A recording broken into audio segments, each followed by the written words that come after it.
Okay, why don't we roll tape? On the way. You got speed? Yes. Okay, go ahead, Doc.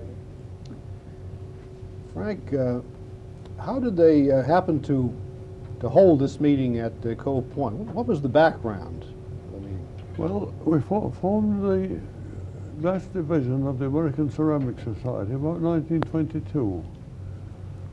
And we decided we were not able to form a society on our own, but better form a division of some other existing society, and we chose the American Ceramic Society. And we held a meeting along with the Ceramic Society parent organization in the depths of winter. It was terribly cold very often, but that was the way it was done in those days. And we couldn't seem to get any life put into the thing. Francis Flint was chairman one year, C.D. Spencer was chairman another year. It didn't matter who was chairman, nobody showed up for the meetings. So they decided something got to be done about it. And that happened, of course, when Littleton himself was to become chairman. And he was quite a dynamo. That was about 1929, was that, Frank? Well, it'd be 1928 or 9, when they decided something had to be done, and it was done in 1929. They decided that they'd better hold a separate meeting of the half a dozen or a dozen of the more active members of this glass division of the Ceramic Society. And Francis Flint said, I have a cottage down on Chesapeake Bay, and we can hold it there, and there's two other fellows from the Bureau of Standards have adjoining cottages, and it'll hold a dozen or two of us very comfortably, and we can see what we can figure out. And so that was where the meeting was held. Well, so this was 1929 was the first meeting? that was a meeting not of any society, not even of the glass division of the Ceramic Society. It was a meeting of about a dozen glassmen who tended to get something done in the course of a year or two, and they'd probably be able to hold a meeting and decide what they wanted. And that was done. And it was done at Cove Point, So then, which was Francis Flint's cottage and summer headquarters. Francis Flint, you know, had webbed feet. right, I realized he was a very good swimmer. Yeah. So that set the stage for 1930 then, I guess. Well, the meeting was quite a success. It was in the days when George Morey of the Geophysical Laboratory was turning out his series of papers on the chemical constitution of glasses, or the phase equilibrium diagrams of those glasses when they did vitrified. I see. And several other people were there prepared to give a little talk. I gave a little one myself, but if I don't know what it was about, whether it was any good. But anyhow, we held a meeting there. It was such a success that we decided to hold one the next year without doing anything about changing the status of the glass division by affiliating with some other society or something of that sort. And no fewer than 40 people showed up, I think, at the next meeting. And 3 cottages wouldn't quite hold them. So the Army came down from Washington, D.C. with a few pop tents and a mess tent, and we held a meeting much bigger than we'd intended. But we realized that we'd already outgrown Cove Point, and we never held another meeting there.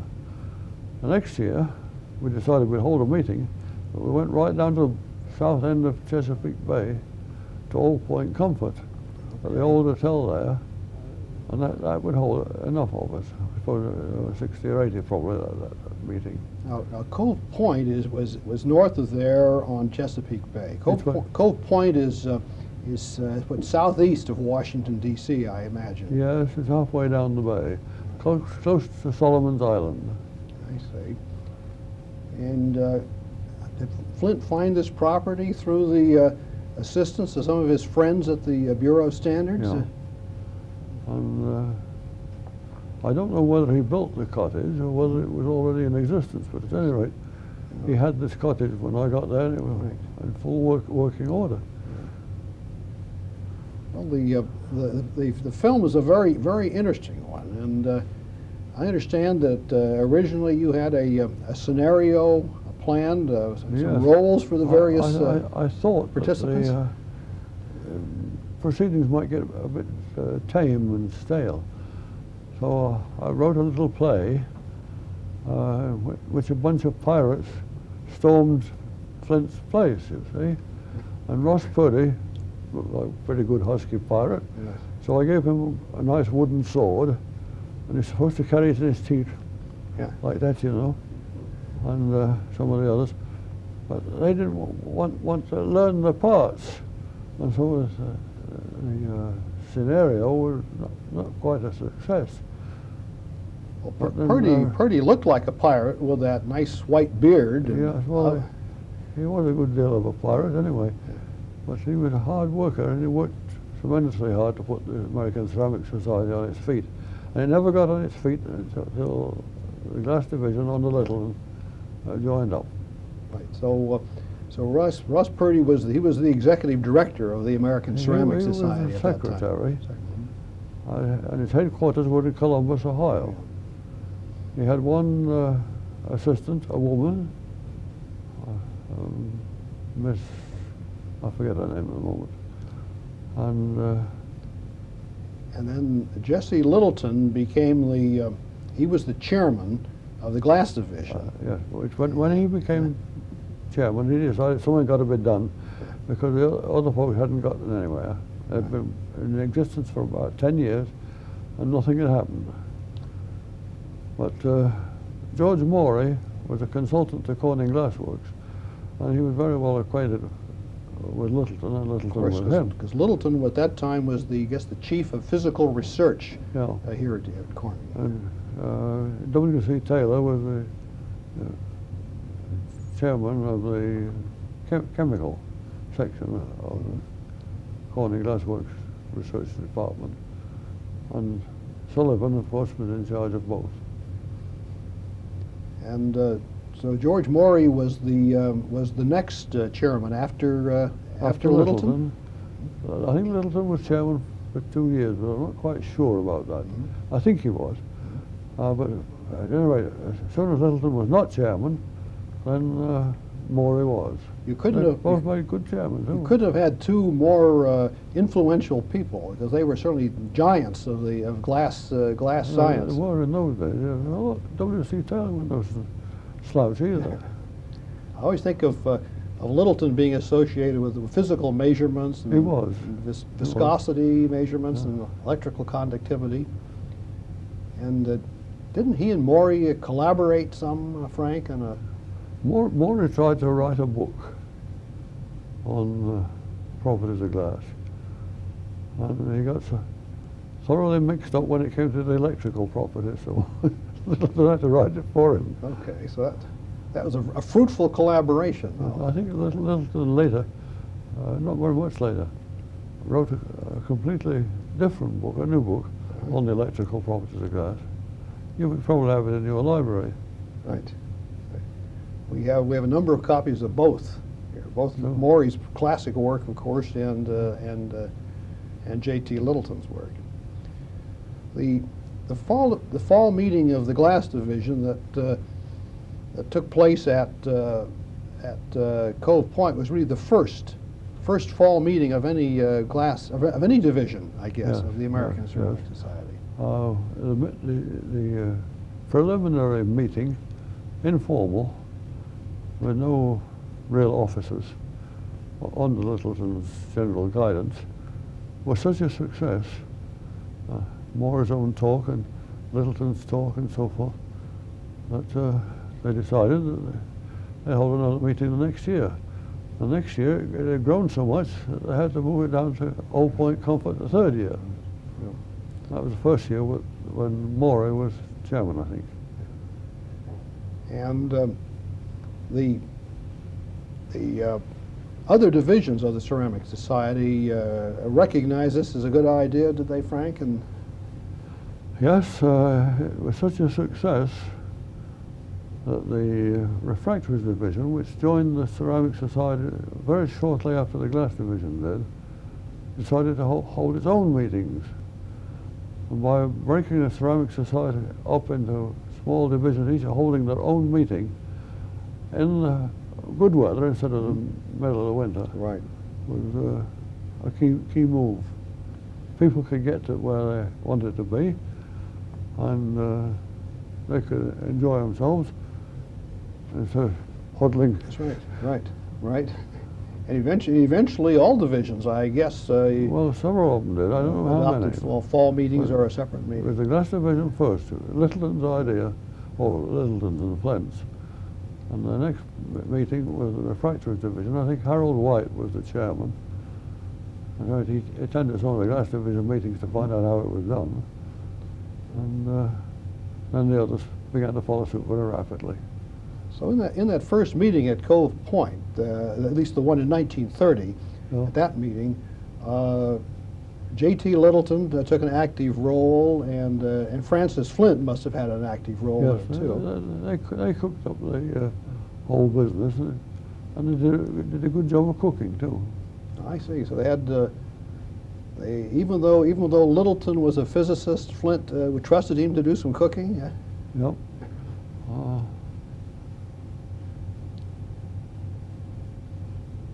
Flint was a man of many parts, you know. So was Littleton, as far as that goes.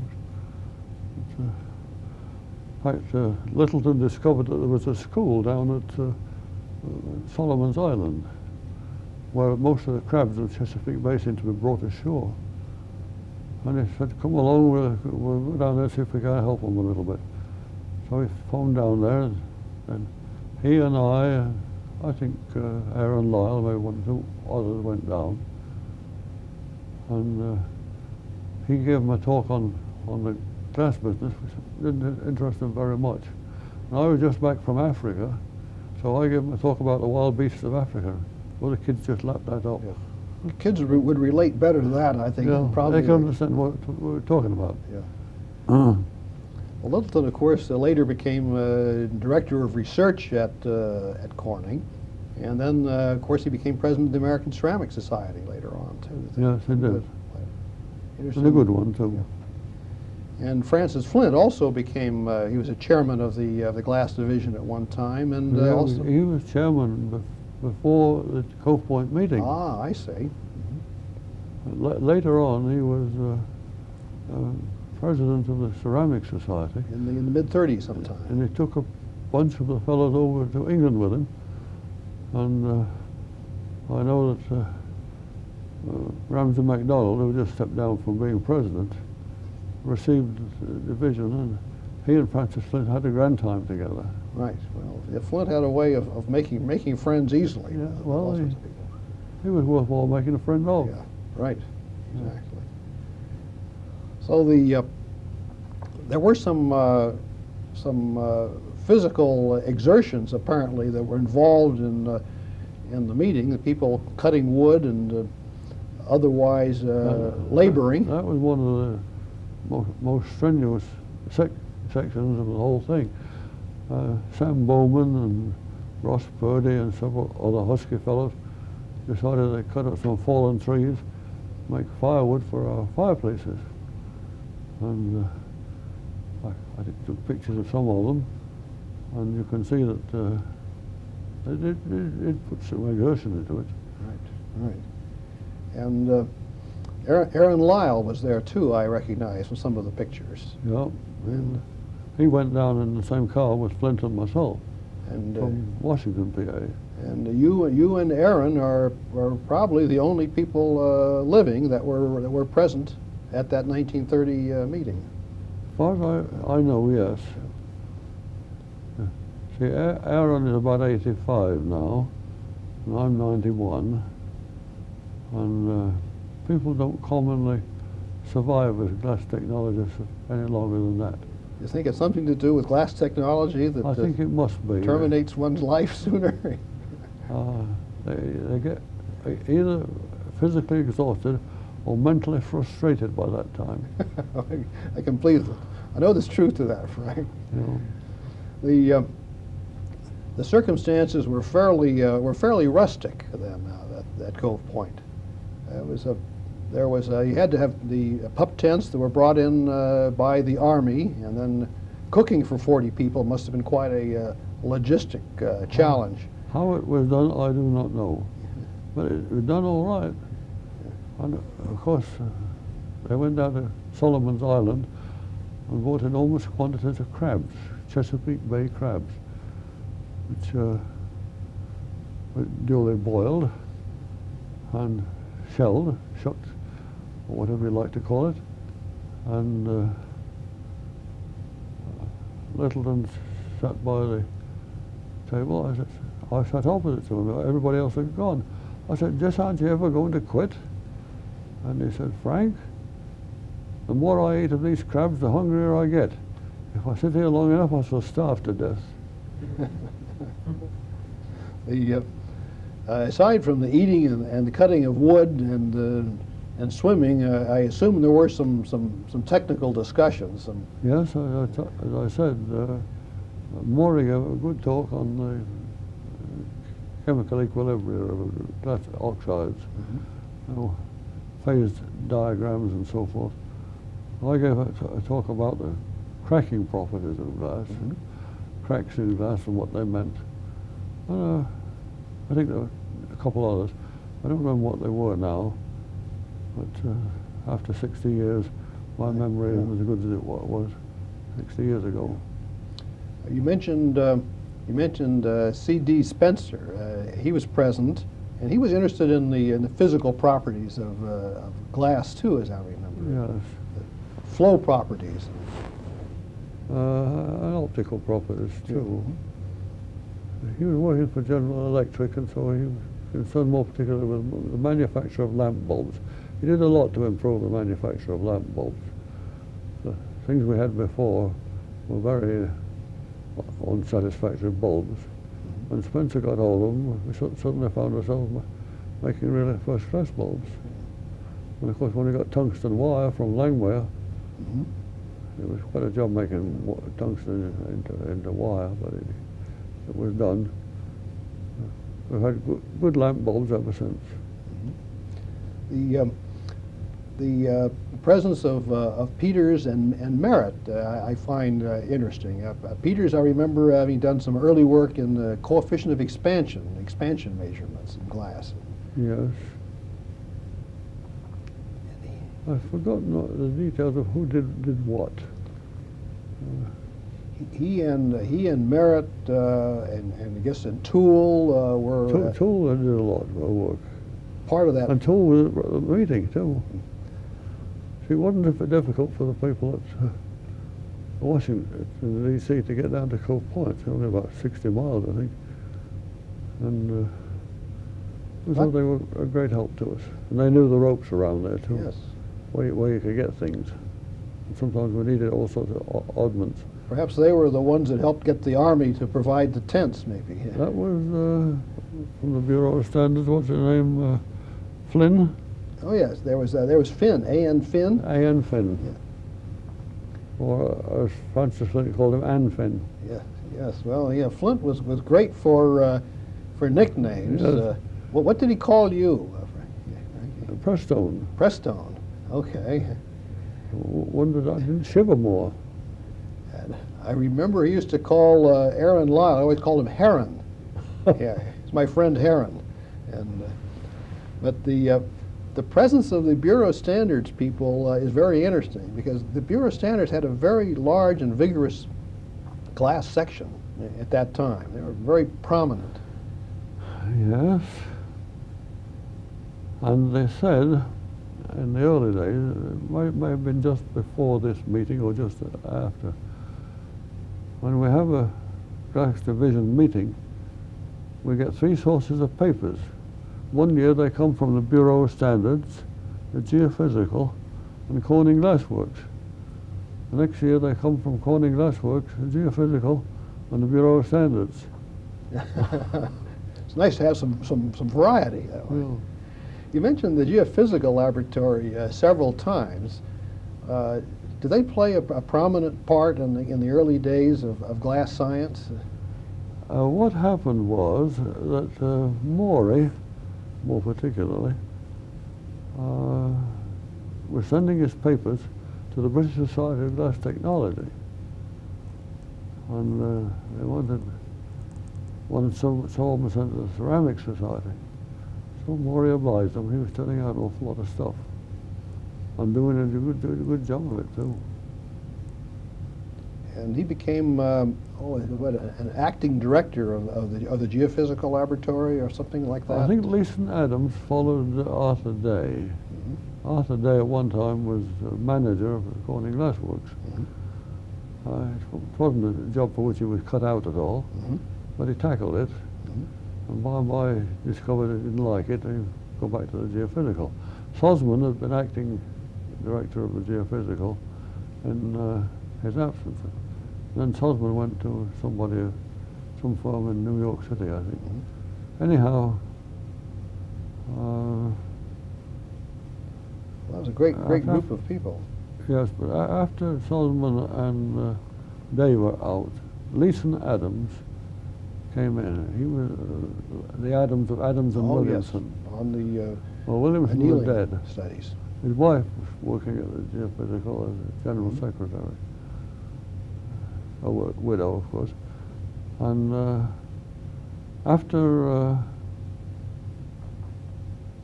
Leeson died or retired or something, I can't remember exactly what, Morey took over. And after that, sometime, Phil Abelson. That's right.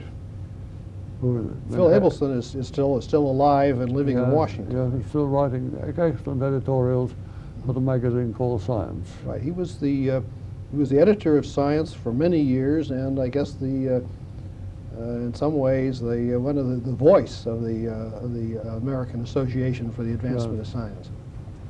He pontificate on all sorts of complicated questions, and he did a good job too. Right. So one of the themes at the meeting, anyway, was phase equilibria, and George Morey spoke very eloquently to that. Yeah. His book on the properties of glass had probably not yet been published, had it, or was that about the time? No, not yet. Not yet.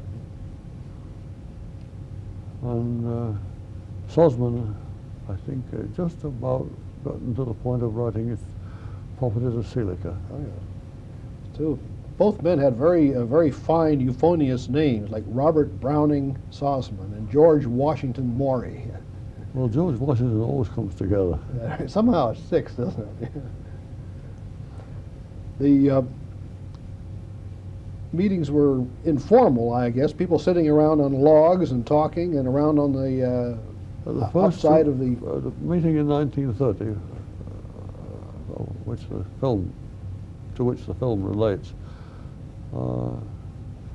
It was largely sitting around on logs and anything that came in handy. After we got down to Old Point Comfort, we used chairs. Became very formal. Oh, very. Right. Someone had commented or noticed that there weren't any women present at the meeting. As far as I can remember, no women attended any of the early meetings of the glass division, and probably not most of the other divisions. Mm-hmm. It was a nasty kind of an occupation being a glass technologist, you know.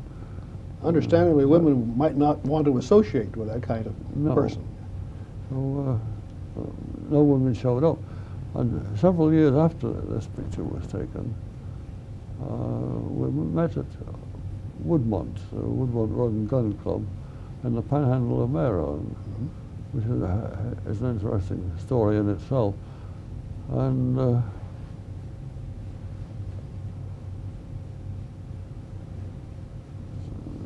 let's think, what happened there. There were, I think, about 40 or maybe 50 people present. I have a picture, photograph taken of the whole party meeting down there in Woodmont.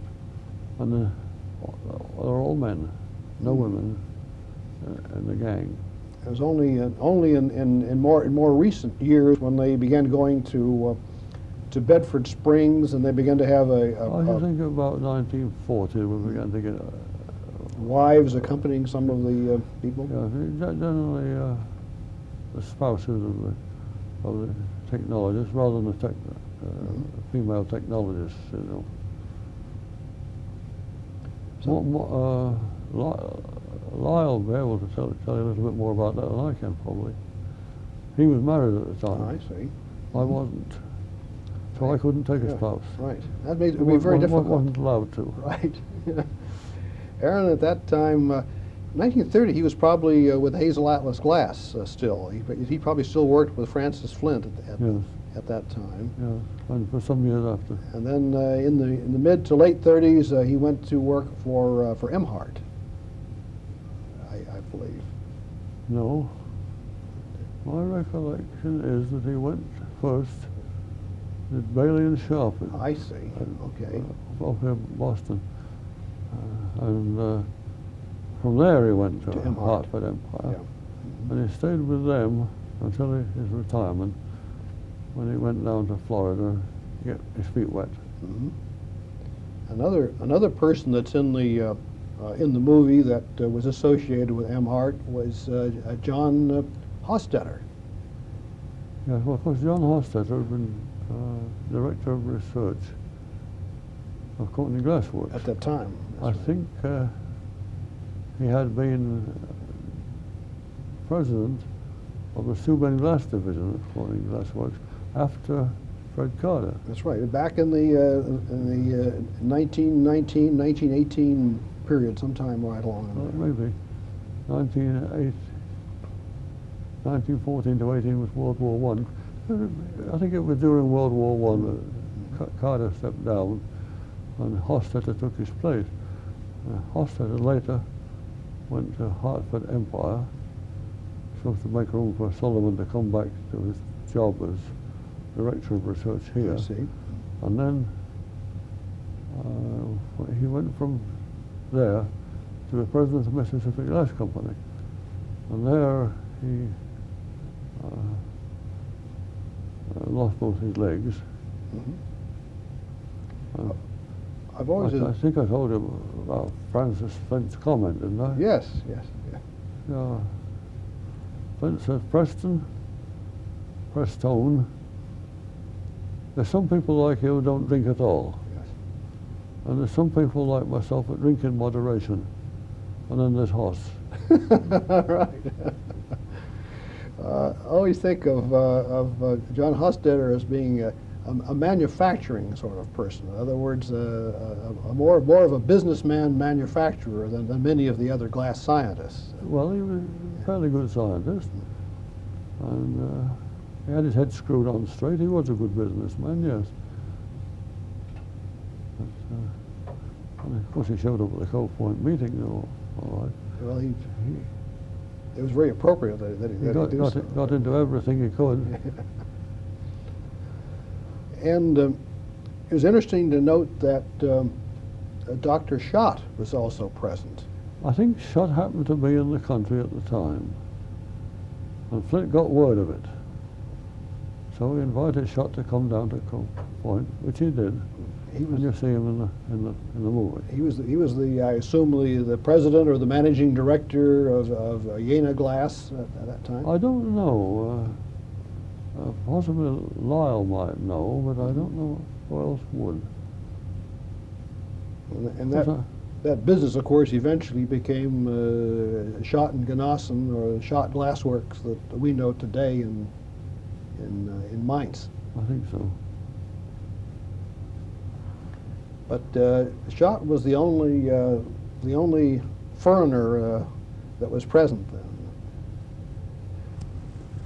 Well, of course, he wasn't the only alien that was present. I was there. And I was not yet an American citizen. All right, so the meeting took place in 1930, which many of us associate with, a severe economic depression. You know, that depression hit very curiously. And what it would have done if it had been allowed to take its course Was a severe economic depression. You know, that depression hit very curiously. And what it would have done if it had been allowed to take its course, instead of having Franklin D. Roosevelt tinker with it, I don't know. But as it was, it hit very unevenly in the glass industry. My recollection is that one of the plate glass manufacturers was down to 8% of capacity, and another one was down to 12%. These were two of the principal flat glass companies. At the same time, the bottled glass industry was roaring away, so they had to reopen some closed down plants. What caused all the vigor and vitality in the glass container industry? Well, all the women got scared, all the housewives got scared, and decided they better bottle all the stuff they could, can it, you know. Home preserving type Home of thing. home preserving or home canning or whatever you like to call it, but it was done in bottles mostly. And so there was tremendous demand for quart jars, mason jars, of which Ball Brothers had been the principal manufacturer, but everybody else got into it, including Hazel Atlas. And so they had 80% of capacity running all the time. And they were making money hand over fist. But the poor flat glass people, they were in the dumps. So it was possible for people like Flint to attend a meeting like that without feeling a great deal of economic constraint from his employers. Oh. Well, a lot of people made it. And I gather from what you said also that the communal efforts at gathering food and crabs and pitching in and working together probably reduced the cost of the meeting considerably. I imagine so. The presence of Edwin Tillotson, I noticed there, and he was he at Mellon Institute at that time? Yes, he was the director of the whole section that dealt with glass. He was physically a rather nervous fellow. He hated to be driven in a car going down a steep hill. Things of that sort. Much more nervous about physical difficulties than most of us were. But he was a mighty good scientist. I remember visiting him at Mellon Institute when he was still involved as one of the directors of the organization. Yeah, I like Tilly. We always called him Tilly. Right. Everybody seems to have had a nickname in that organization there. I think they pretty well did. Some imposed by Flint, and some that were I guess fairly easy to come by, like Tilly for Tillotson. Oh. If I'd thought 60 years ago that you'd be interested in that matter right now, I'd have made a list of the slang names. But Flint had a good deal with concocting them. I can believe it. I can believe it. Yeah. Were there any other people there that you remember particularly, or any other? Well, I've mentioned Hettinger Oh, yes. of Wilson Products. He was a good worker and a good scientist, but he hardly ever wrote anything. He did a lot of work on the strength of safety glasses, as I remember. I think he did some. I don't know how much, but he didn't write his results up very much. And he was he called Het? Het. Yeah. Okay. And Hostetter was Haas, obviously. Yes.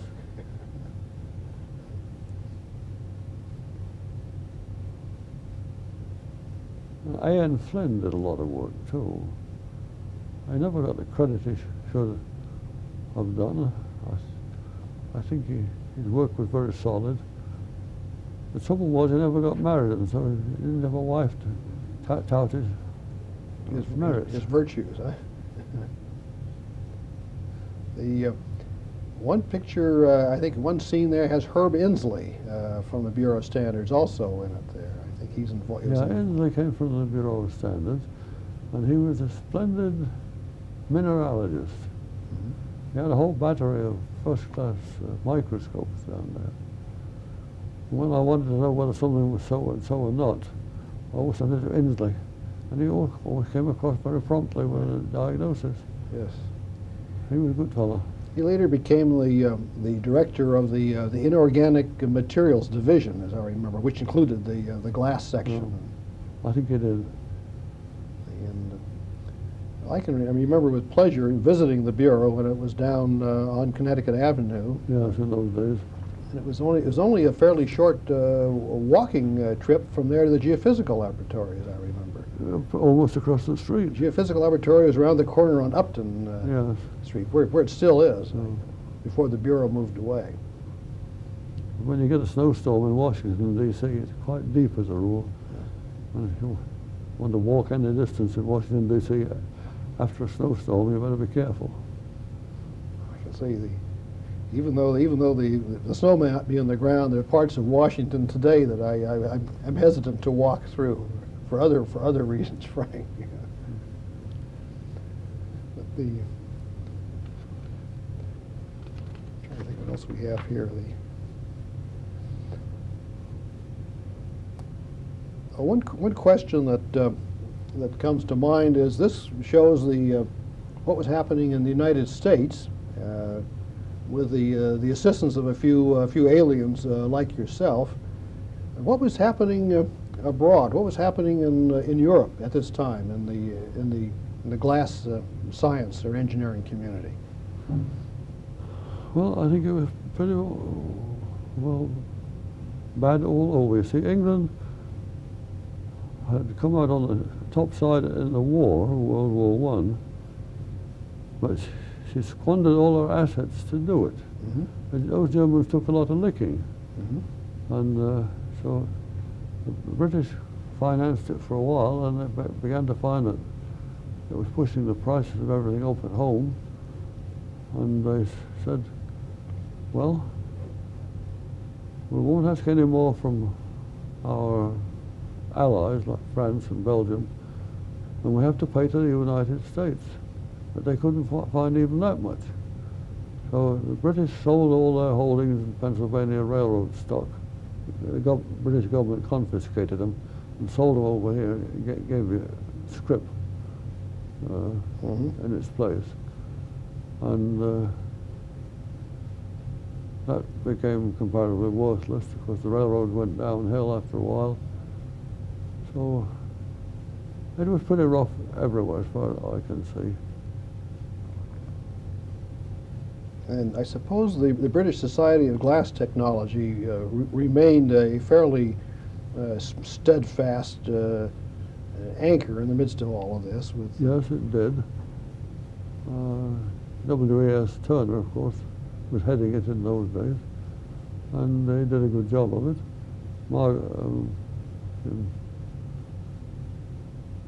Miss Dimbleby, I've forgotten her first name. Violet Dimbleby. Doing yeoman work. But the British didn't have a big enough industry to put some real effort into it the way Owens, Illinois could, or Corning Glass Works. Corning Glass Works was a rather small outfit in those days. That's right. But nonetheless, what Corning could do and what Hazel Atlas could do and Wall Brothers and Pittsburgh Plate and so on, it's a much bigger industry than the English one.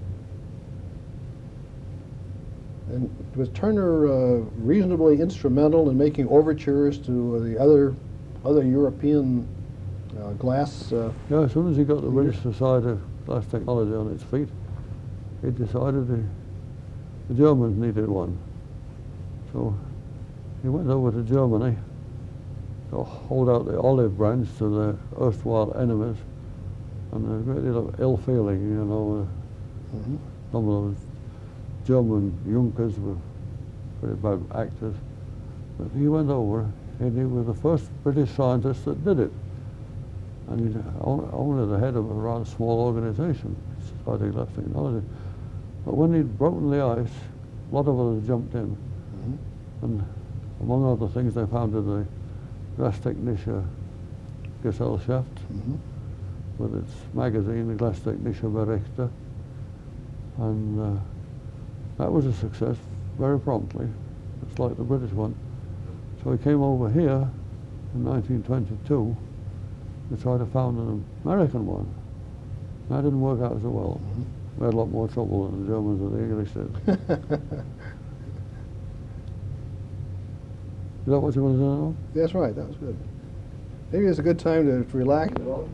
I think there's credit in here too, so. Yeah.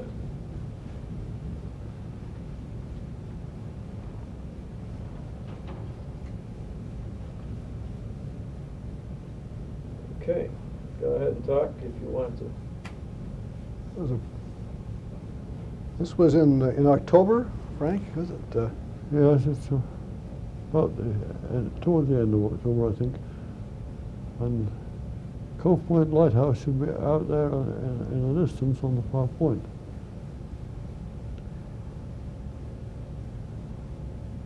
That's Aaron Lyle and Well, trying to make it possible for us to find our way.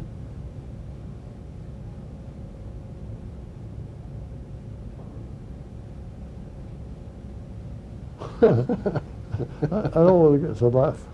yeah, right. No, it wasn't rehearsed that way either. It just happened. Huh? Now take it easy, take it easy. Gently.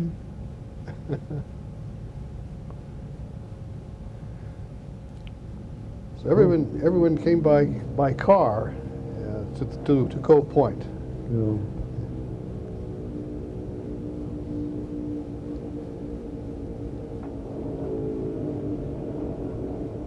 Yes, Even though it might have been October, apparently the weather was still warm enough for people to get in the water and swim. Yes. Some of them were pretty aquatic too. Tom Sherwood was a crackerjacker swimmer. Is this the Cove Point light? Yeah. A special form of lens. But I forgot the name of it now. Looks like some form of a Fresnel lens.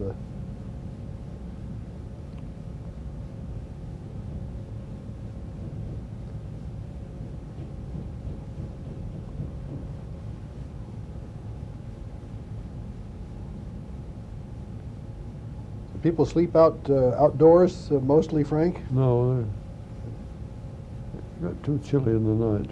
We slept indoors.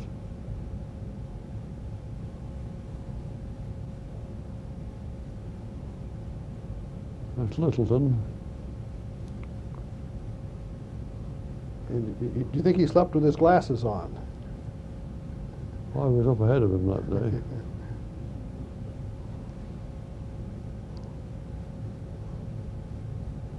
Rather surprising how much wind there was there compared with, say, Butler.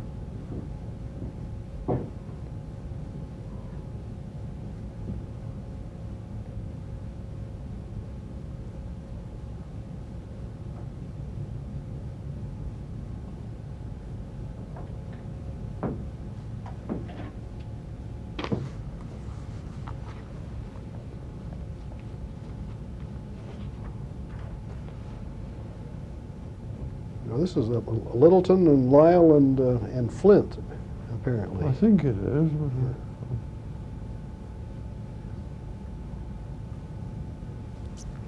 But I think that was before the main gang came down.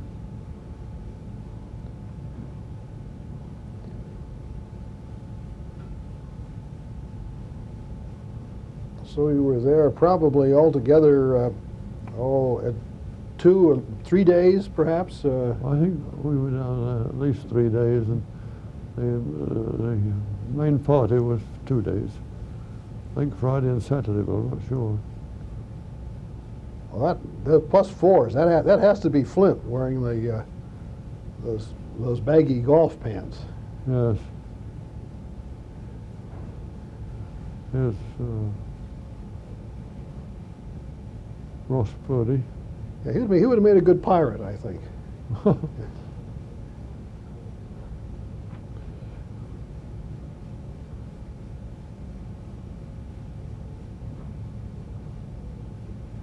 think that's Merritt hammering the thing into the ground. The next day, everybody was there.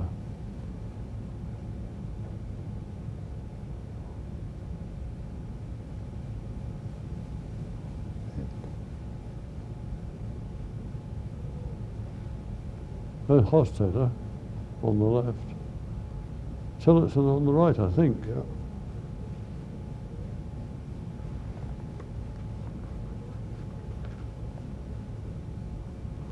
These are the crabs as they're brought ashore in the Solomon Island. The crabs all hang on to each other, and that's their undoing. If they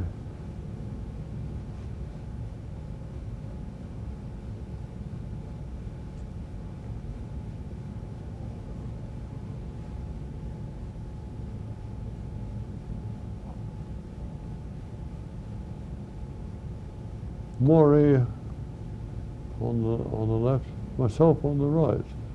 Littleton in the middle, I think. Yeah, listening in on the World Series.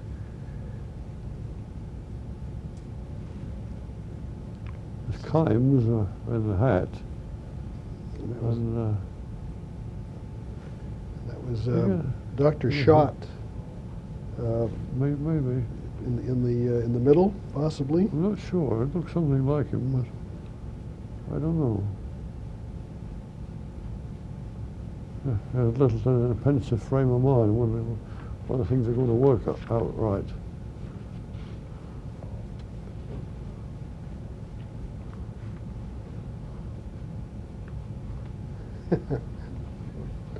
This is Ross in a somnolent frame of mind. all those crabs probably contributed to that.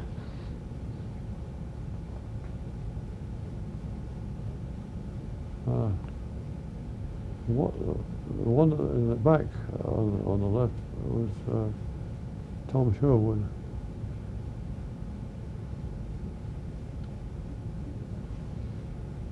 Hettinger.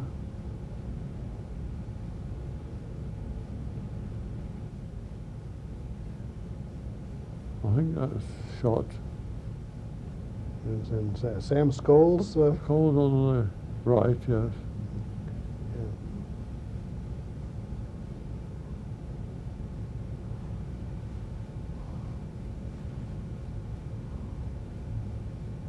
Tom Sherwood.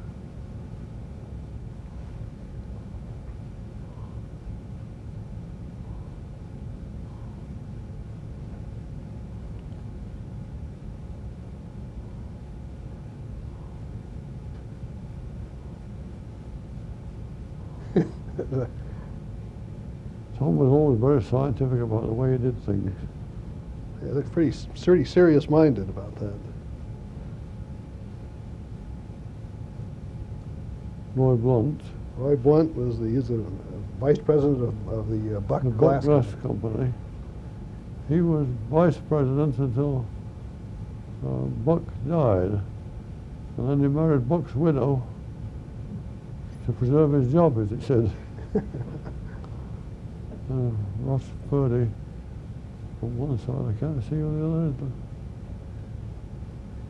Might be Sam Bowman, I'm not sure. Sam Bowman at that time was with Hazel Atlas also, I guess, wasn't he?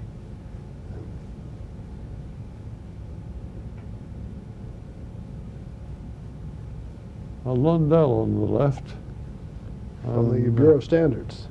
What? He was from the Bureau of Standards, I believe, wasn't he? Yes. Gus and, Lundell. Roy Blunt on the right. These high-priced technologists make good labourers. I got Ensley on the left, and Babcock on the right.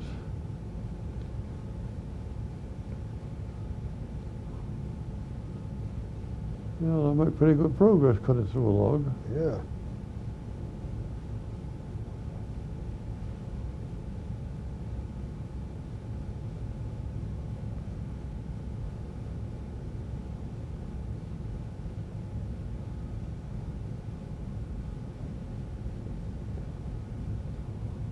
That's Bowman on the left.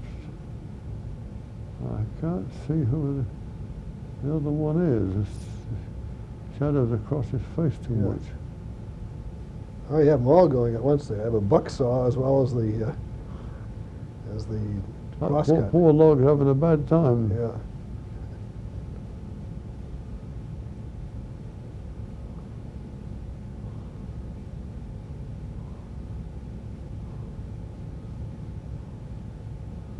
That's Flint with a stick. I recognize him there. Yeah. Flint with a Yeah. club. And you asked whose car this was. I don't know at all. I can't help you on that. The old days when he cranked them at the front instead of with a battery. Yeah.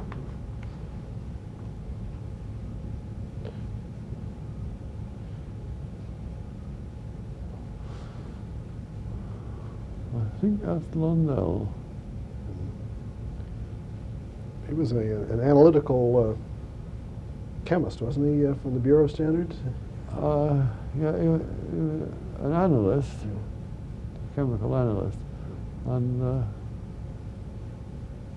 when you couldn't be sure what the composition of something was, 2 or 3 people getting different results, you could always depend upon Lundell being closest. Mm.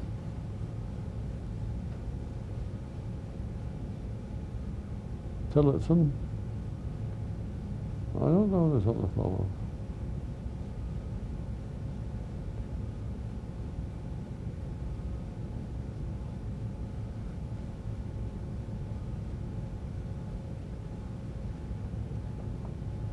It's interesting that proper sporting attire not only included +4s, but everyone wore a necktie, Yeah. either a vest or a sweater, and a cap.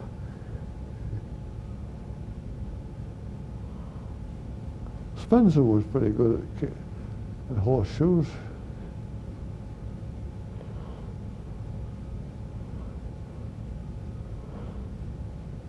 How many of these pictures were taken late in the day, you know?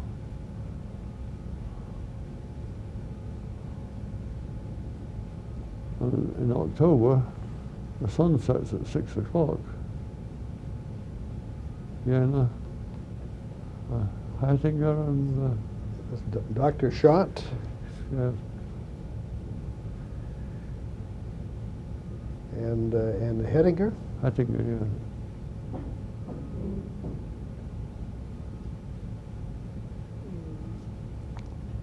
Hattinger was Pennsylvania Dutch, I think. Whether he talked German or not, or understood the German dialect better than most of us, I don't know. This is Morey digging up some of the Morey. Good picture of him too. Yes. Digging up some wild orchids. What's that? He's digging up some wild orchids. Yeah, wild orchids. I've forgotten what you call those orchids. But he's got a whole box full of them. Took them back to Washington with him. There's an old chimney of a building. The building's all fallen down. But the chimney, being made of stone and cement, is still standing up.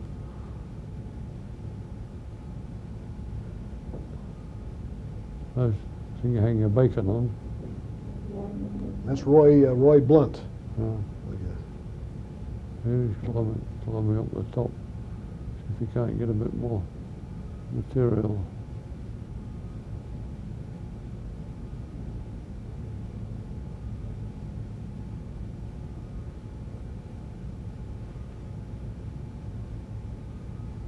That was George Morey in the foreground, I guess. I think so. I've always found the bar to which the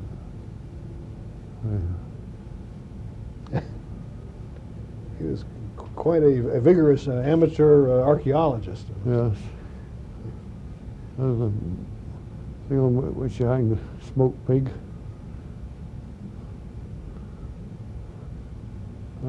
Lots of turkey buzzards down there, but there were also a few bald eagles. I can't remember whether we saw any on this particular day. It's about time for them to go back to Florida.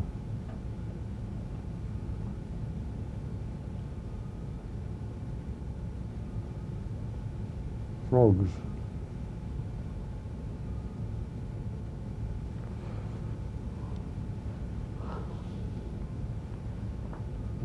On your extreme right, Purgatory Creek empties into Chesapeake Bay. Who's rowing there, I don't know. But, you thought it might be Aaron Lyle.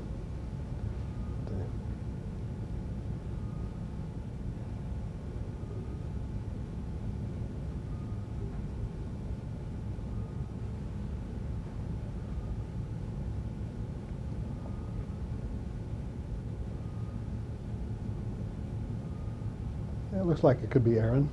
That might have been Aaron. Huh? Yeah.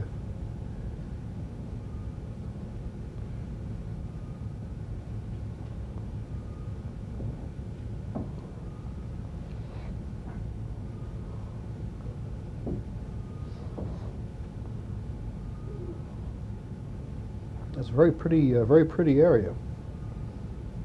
They later built a liquefied natural gas terminal in that general area.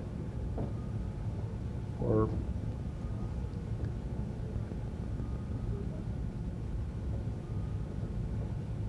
it must be Flint with the pipe in his mouth and the white pants.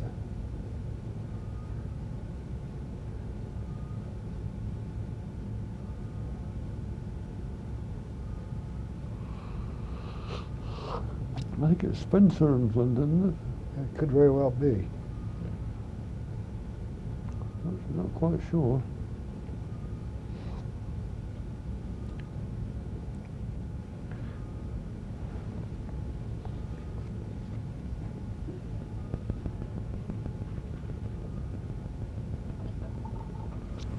Yes, these fellows for 30 or 40 years after this photographs were taken, and they themselves had altered a good deal. Leg of mutton sail.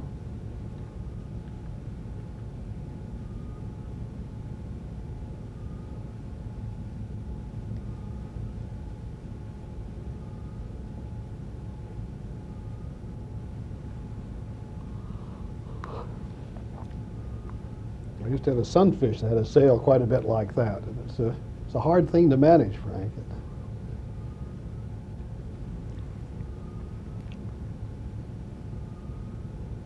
She's coming over.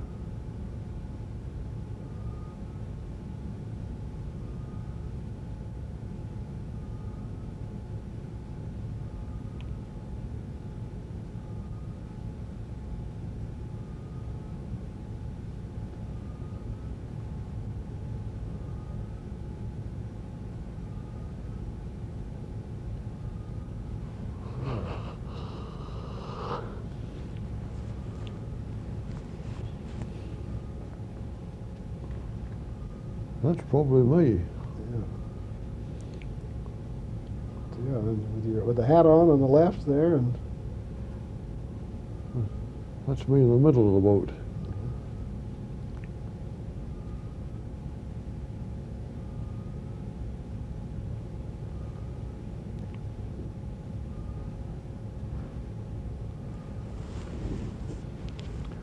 Seems funny, you know, all these young fellas in the Those Ross- prime of life, and now they're all gone.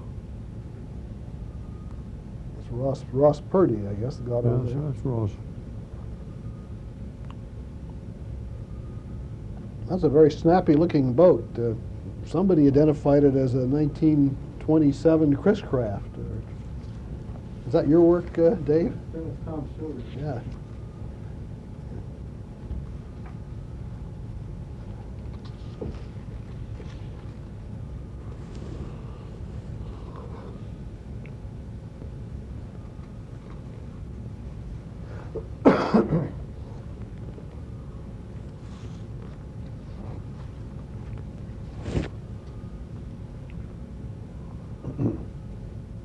Looks like it could move pretty fast. Yeah, that boat can do about 40 miles an hour when it rides up on the step.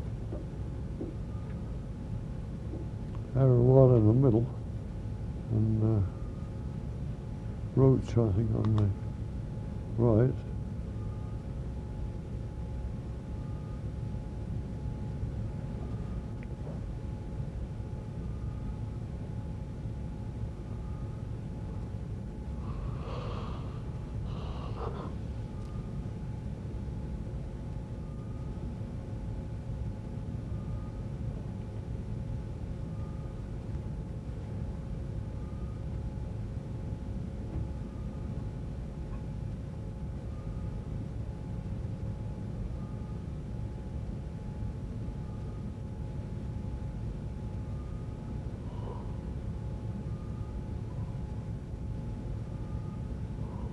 Somewhere in there is Jesse Littleton. Yep, that's the man.